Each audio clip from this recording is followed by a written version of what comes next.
What's up, everybody? It's your boy Danny Keens, and thank you for tuning in to another episode of The Ugly Bear Show. Today we have a special guest. She is awesome. I would like to really... Hey, Delmy, by the way. Welcome. Thanks. This is actually the first time we're having somebody on the show. So, do you feel special? I actually do. So a year from now... I feel very honored.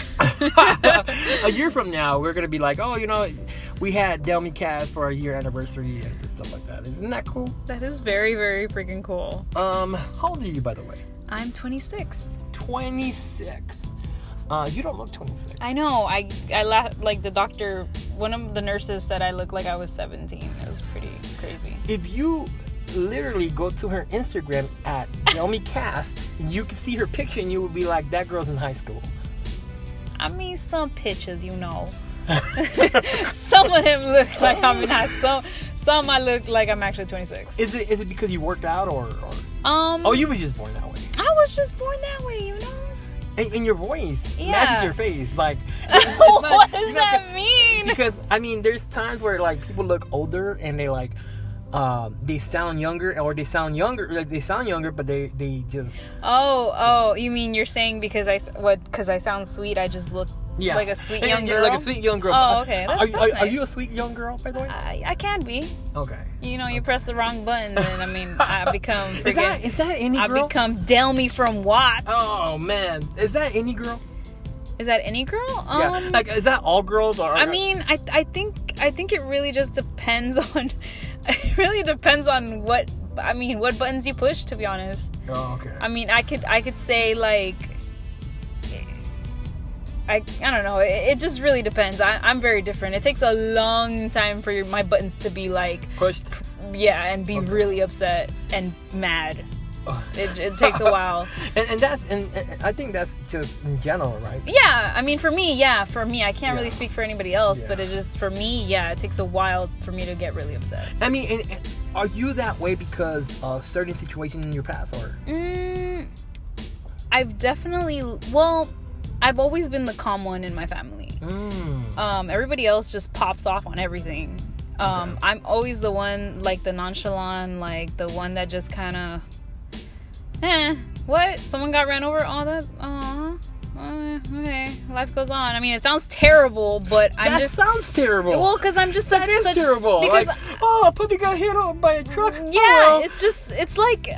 My emotion, I'm just such a, like, I can be emotionally driven and logically I know how to separate logic with emotions, and I guess that's the wrong way of putting it, but yeah, that is it was kind of wrong, but just if you're hearing this right now, this is real. This is not scripted. It's not scripted. This is a real person who sees a puppy get hit by a truck and lets him cry and says, "Well, you know what? There's another puppy." No, the other day I was driving home from work, and like I was exiting, and then there was this rat that just like kind of crossed a bunch of cars, and it got hit by a car, like, and it rolled like through the freeway, and it just was kind of like, well, why you running through the freeway? Like, it was just like, damn. Well, shit, it's a rat.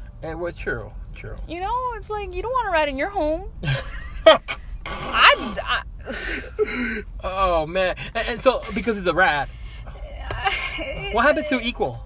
Like, what happened to everybody's the same? You know what? It was in the street. So, you know what? It is what it is. It is what it is. Same thing with, don't get me wrong. I love dogs too. And if I see a dog getting ran over, I'm just going to be, I'm just so, it just really depends. I can be very emotionless depending on my day. I'm a girl. I get mood swings. I don't hide from that. And, it is what it is. Okay. I want you to know one thing. We're going to have a part 2 and part 3 of this interview. This is going to be a long night. And so this is part 1. Just the introduction of my guest, who is a person who has a great story to tell. And we're going to listen to that coming back. So tune in to part 2. I am your host, Danny Keens, and you're listening to The Ugly Bear Show. Talk to you later. Bye. What's up, everybody? It's your boy Danny Keens, and this is part 2 with my special guest, Delmy Cast. What up? Delmy Cast, Delmy Cast, that's your name now? Delmy Cast. So we're gonna be talking about a very sensitive topic, right? Abuse, in general. Yeah. How does this relate with you? Like, how does abuse relate with you? How is that connected with you? I grew up in a very abusive household. I mean, my stepdad was extremely abusive and very verbally abusive and physically abusive. And, I grew up very just not being able to do certain things. I grew up very introverted and, just secluded and always just was never able to go out, and I couldn't be up I had to be up early every Saturday morning. Hispanic parents just turn on the music and then they just have you cleaning and shit. They turn on cumbias and you're just you're forced to wake up on Saturday mornings. My mom, she literally, that's her way of waking everybody up. She puts a cumbia song and says, let's get started. Yeah, and that's how he was, but he was so he had ill intent behind, because even growing up, sometimes I would drink soda from a soda can and then I would put it back in the fridge and I'd come back to it and he had emptied my soda and put water in it. And yeah, it might have seemed funny, but it was kind of hurtful, because he always pointed out the fact that that I was his stepdaughter and that his 2 kids were important. And, I was always singled out. So, can you really say that you were being abused mentally? Yeah, mentally and physically, because every time my sister did something wrong, I'd get hit for it.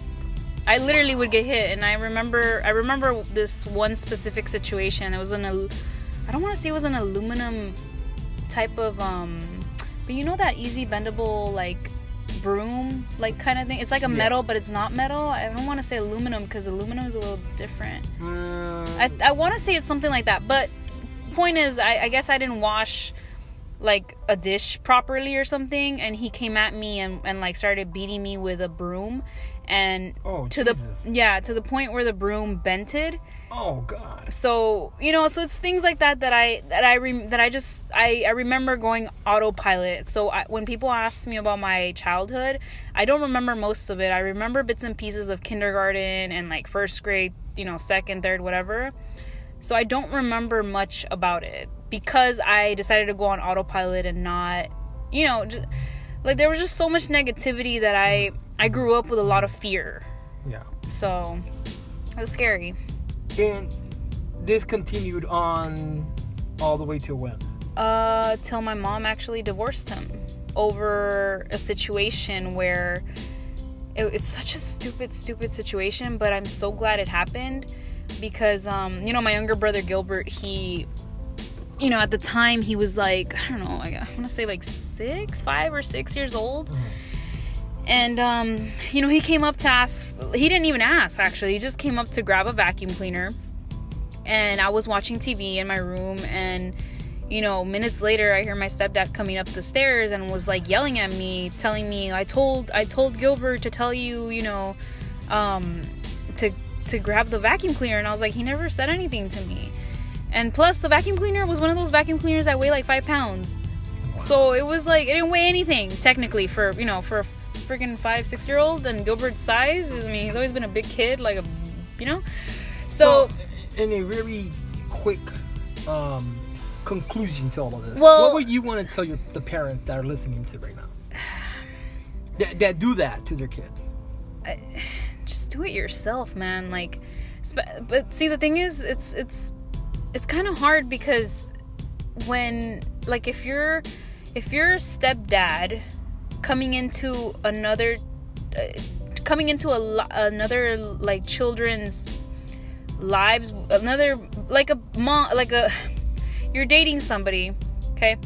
You go into you meet a woman who has already children. I'm not saying it's baggage, but it's 5 minutes. Oh, so 2. Yeah, so it's what I'm trying to say is that if you are a parent, and you know, especially as a woman, and you want a man in your life, and you have children already, be aware of the man you bring into your life. Don't be selfish and think about yourself. Think about your children, because at the end of the day, your children are the one that are gonna suffer a lot of things. And you know, up to this day, my mom, you know, there's a lot of things that I don't tell my mom because it happened in the past, and it just, you know, you just move forward from things. Whoa. And I think I'm gonna get a little personal. Okay, that's fine. And it's okay if you want to talk about it or not. Okay, Yeah. But this is because maybe someone who's listening are going through the same thing. Maybe you know, they have a certain same past like yours. How, whatever it was, what happened the reason you say that? There was a situation where my stepdad, I was coming out of the shower, I was in a bath towel, I was like 11 or 12, and he called me over to his bedroom, my parents' bedroom, and you know, he tried to tickle my stomach, and it was kind of like all this time it was like his way of showing me affection was through, I guess, beating me and like, you know, hitting me and stuff like that. And then the one time that he actually tries to show affection, it's like, to me, it was such a red flag of an affection. And like, I was obviously naked, you know, and it's kind of like, what the fuck is happening? Does your mom know? She knows now, yeah. And it's been a hard thing for her to hear, because, you know, he's gone through this whole dialysis, and you know, he's just going through this whole process right now. And you know, he lived with us again after, I guess, I don't know, 17 years or something like that.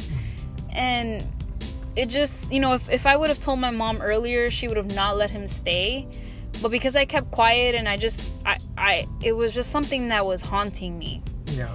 And because, you know, out of all my childhood, he just made it so complicated, and I have resentment. I honestly do. There's no way that I can, I mean, forgive him unless I confront him about it. And if I do, I don't know if he's gonna be like, well, I don't remember that. I mean, bro, you basically, like, I mean, I ended up naked on top, you know, like he carried me like, you know, like like when a baby's carried, you know. Yeah. I was just naked, and like he was like tickling my stomach, and that's fucking affection. Like how, you know what I'm saying? Like it's a very uncomfortable situation. And there's, you know, I hear a lot of times women or guys, even guys too. Yeah. They gone through something similar. Yeah. And they never talk about it, because they feel like if they say something, it's gonna ruin the bond that you know, mom or dad have, or whatever, right? Yeah. And it's crazy that we carry that sometimes, and we're adults and we never say nothing. But when we do say it, it's like, how come you never said it? Right, yeah. And that's exactly what my mom said. She's like, why didn't you ever tell me? And I was like, well, to be honest, you know, after I found out that he was going through this whole dialysis and his kidneys failing and, you know, whatever, I just took it as like, well, karma's a bitch. Like, as fucked up as that sounds, it's like, you reap what you sow, you know. And it's like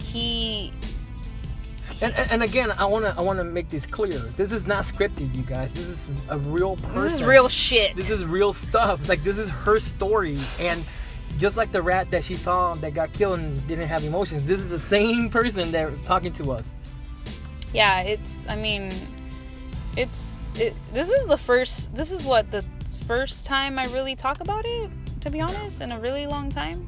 So we're gonna go into part 4. If you want to listen to more, tune in, and this is gonna be awesome.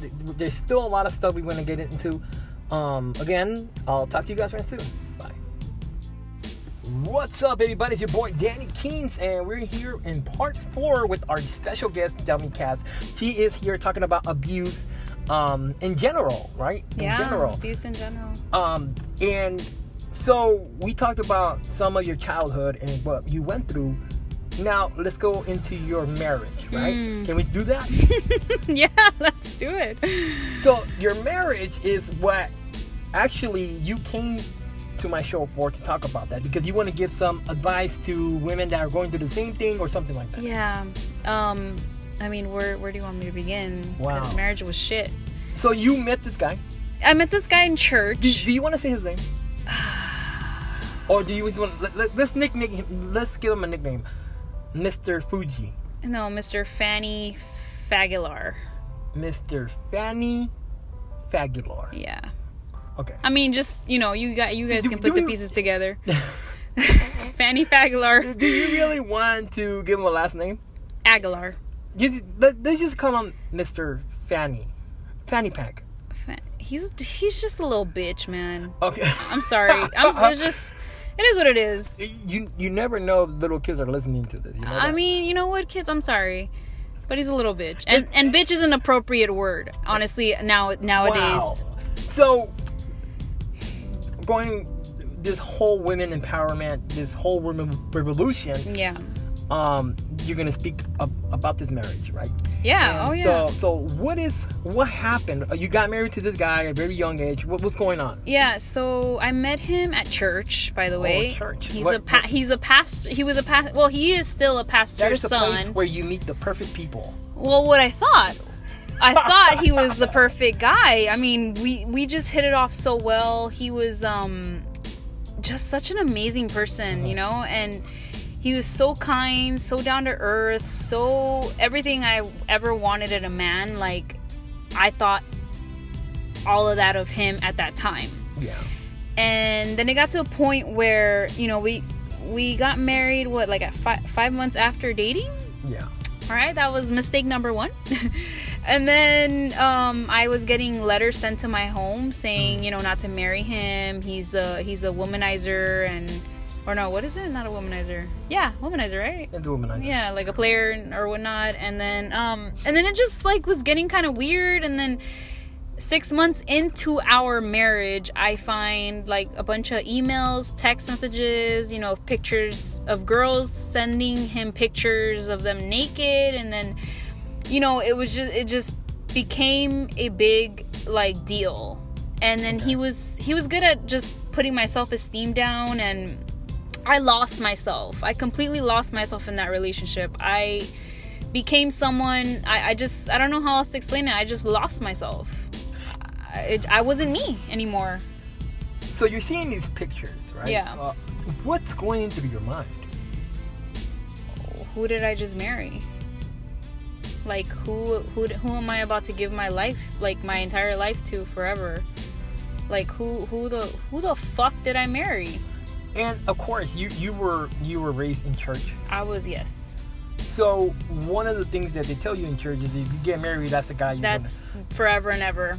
Yeah, fuck that. No. That's like the Pentecostal mind, right? That's it's a denominational mindset, because religion is one thing, but being in a denominational church like Pentecostal or Baptist or whatever, those are man-made rules that, so it gets very touchy after that. And so because you have this, they make you believe this stuff. Oh, yeah. You think my gosh. Okay, so, I gotta suck it up and keep going. Keep going. Yeah, Good fuck job. that. Fuck that. No. No. This is getting interesting. If you want to listen to part 5, tune in to our next episode. We're gonna be uploading in quite a few minutes. Again, you want to check her out, go to her Instagram at DelmyCast. At DelmyCast. Yeah, and Twitter too, right? And Facebook? Twitter is Delmy X Castillo, but I barely Go to her Instagram. But yeah, my Instagram will just direct you. Give her some encouragement words. Come on, man, you guys. I am your boy Danny Keens, and I'll talk to you soon. What's up? It's your boy Danny Keens, and you're listening to another episode of The Ugly Bear Show. This is part 6 with my guest at DelmyCast on Instagram. You like that, huh? Yeah, at DelmyCast. Yeah, that's not going to change at all. It's going to stay that way forever. I think that's going to be cool. I think everybody's going to be like, hey, that's a girl. Oh, yeah, she's at DelmyCast. At DelmyCast. Yeah. You cast yourself. You. Yeah, you want to go there, you.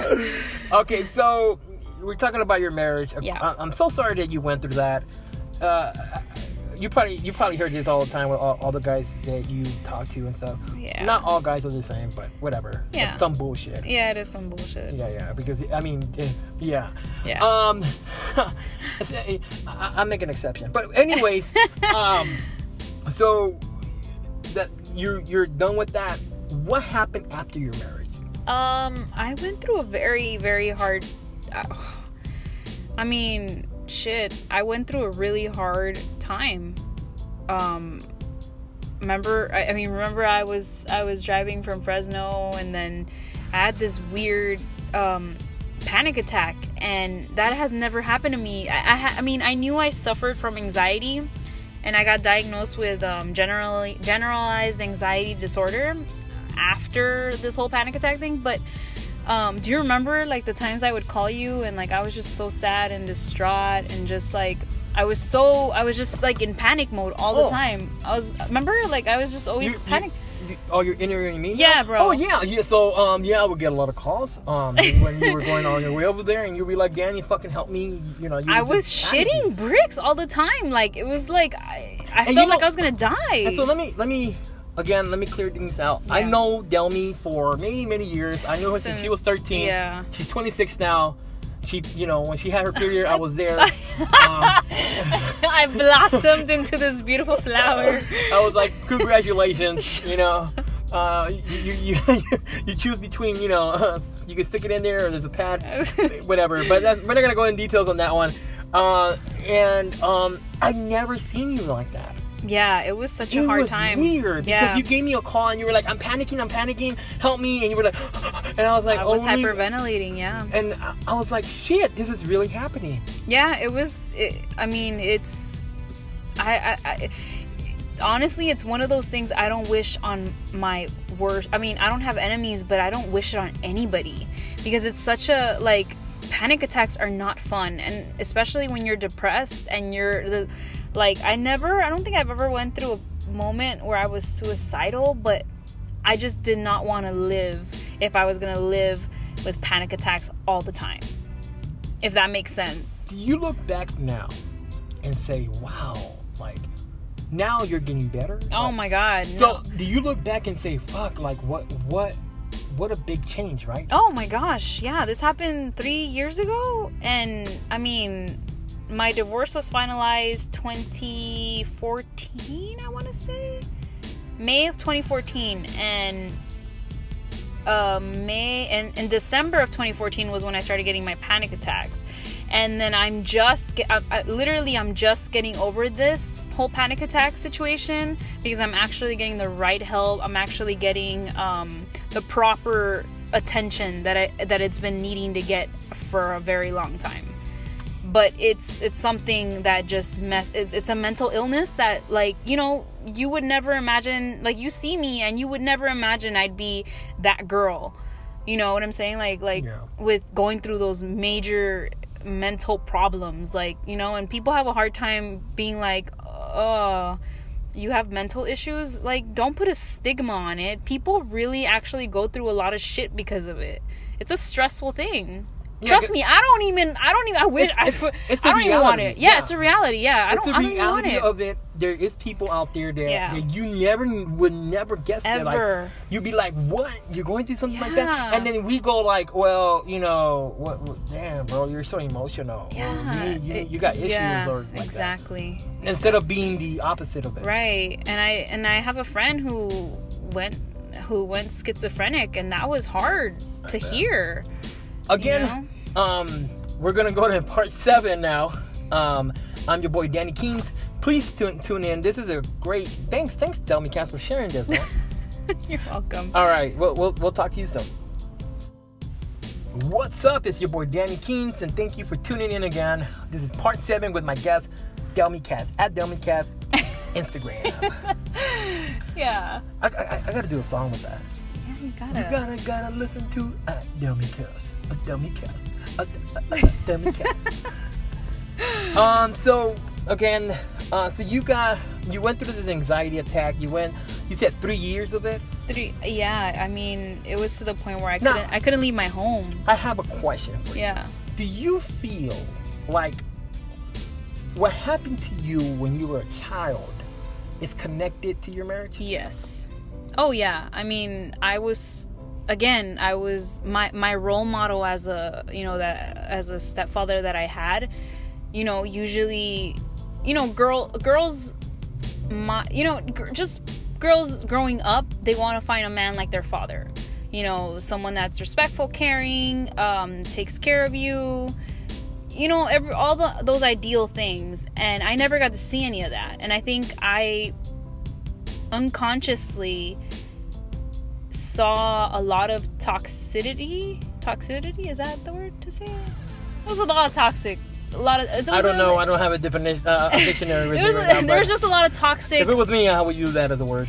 Well, there was a lot of toxic things going on, and I just was directed towards that because that's what I thought love was about, because that's what I grew up seeing with my parents, my stepdad and my mom. I just thought that, you argue just so damn much, and then, you get shoved and pushed and this and that, and, you just assume that that's kind of how a relationship just goes, and it's like, I grew up thinking that way. So when I went into this marriage, I felt like, okay, well, cheating is okay. I let myself down because now I'm letting my self-esteem down. Because I'm allowing the cheating to happen. Well, as long as he doesn't hit me, then I'm allowing that to happen. So it just, there's a lot of misconceptions that just, you need to really get it together. Like, so there's a lot of women out there. And I was reading an article about this lady who brought it up to the world that she was cheated on, and almost similar to your story. Yeah. Now, that's not just one story. I mean, I bet there's several people out there who's not opened up right now with this whole women empowerment, this whole women revolution. And you speaking up. What do you want to tell the women who are like quiet about it and they feel like you know what, this is my life, I can't do nothing about it? What do you say to that? Oh, don't stay silent. Silent just makes violence more. Silence is violence. I mean, silence is violence. Like, the more you keep quiet, the more, like, it's like you gotta expose these niggas. Like, oh man, sorry, you gotta expose these people. Okay, sorry, my ghetto came out. But you gotta expose these people. Like, you can't just let them run wild. Like, see, like, it's just all this baby daddy drama, and like, I like how you change right now. You went from like, and then my nigga, like what? It's just like, look, I grew up in a ghetto neighborhood, cause it's ghetto. Like, I grew up in the projects. I've seen people getting beat, women getting beat by their men because there's over bills. Like, remember when we went to go shoot, how that man when she said shoot, we went to go film. Remember that? How we went to go film, and then that guy was like chasing that woman out and like calling her a bitch, and that I pay all the bills. Like, that's the kind of things that I was like. Those are the kind of things I grew up seeing. So, when you need to expose somebody, sometimes love keeps you from doing that because you love that person. But damn, don't be blinded. And letting you know that I did an episode of Love. If you haven't heard of it, go to my one of my episodes, and this what is love. Anywho, go back. I just wanted to promote that. It's just you can't keep quiet. Honestly, you really can't. It's. I mean, I've already been in an abusive relationship, and it's not cool. If you want to listen to part 8, tune in again. I'll see you right now. Talk to you guys soon. Peace.